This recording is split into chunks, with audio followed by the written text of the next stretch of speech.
Hello, this is Mike Anderson. I'm the editor-in-chief of Battery Technology. I'm here with senior editor Maria Guerra and Charlie Parker, the principal of Ratel Consulting. And we're going to do a lightning round of what we each think is the biggest story in the battery industry in the month of September. So we drew straws and I lost, so I will go first. I think an important story that I think everyone should look at is the story about the Hyundai ICE raid in Georgia. This happened in early September, and it turned out to be a very big thing. Over 300 South Korean workers were held in detention. They were handcuffed. And then after negotiating with the South Korean government, were flown home on a jet.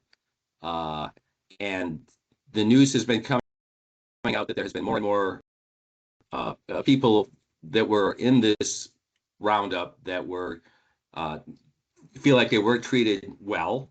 It also came out that the initial warrant for the ICE raid was for 4 people from Mexico, but because the ICE people have a requirement of so many arrests a day of immigrants, they decided, hey, look at all these people from Korea. Let's round them up too and see what happens. What happened has turned out to be a very disconcerting thing. And the reason that I think it's a big story, not just because it's embarrassing, it's because what's this going to do to future investment and cooperation with American companies with foreign companies such as Asia. It's very important. The American battery industry is behind China and a number of other places, and it simply can't stay behind without working with people that know more than they do. What this will do to the industry remains to be seen, but it's certainly what I consider the most important story of the month. And I'll keep saying that until I hear what Maria and Charlie say. And so, what do you think, Maria? Oh, I chose a story about the sentencing of Ratel's CEO. Let me share my screen here. Yes, right. Can you see it? Yes. Oh, yeah. Okay. I chose this story because it sends a very strong message to the battery industry.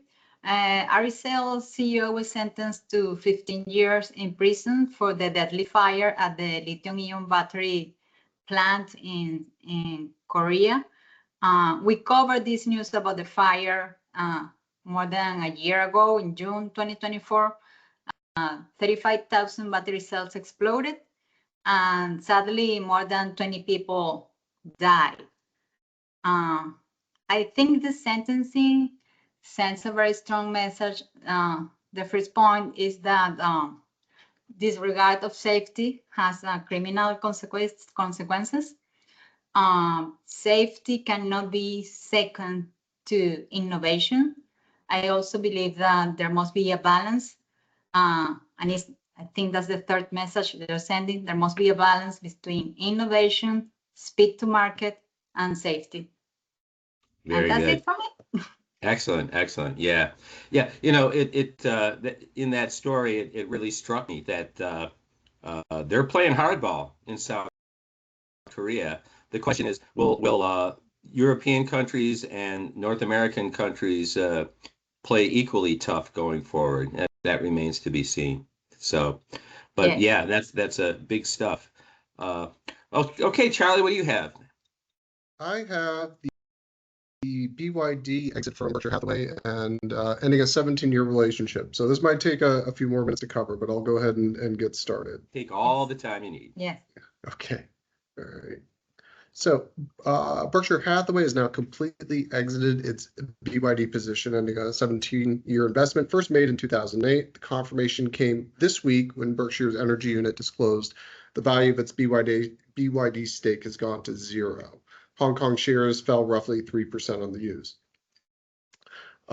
Warren Buffett is repeatedly called the auto business brutal competition, high capital intensity, and uncertain long-term winners, views he reiterated at the 2003 Berkshire annual meeting. He's made similar points about fast-changing technology business for decades and historically avoided them because he didn't understand the dynamics, only softening the stance on Apple years later. These priors help explain why Berkshire rarely backs car makers or high-velocity tech besides the EV, or despite the EV boom. So why invest in the first place? Charlie Munger championed BYD and its founder. The original 2008 thesis leaned on BYD's battery know-how, vertical integration, and engineering-centric culture that could compound manufacturing advantages.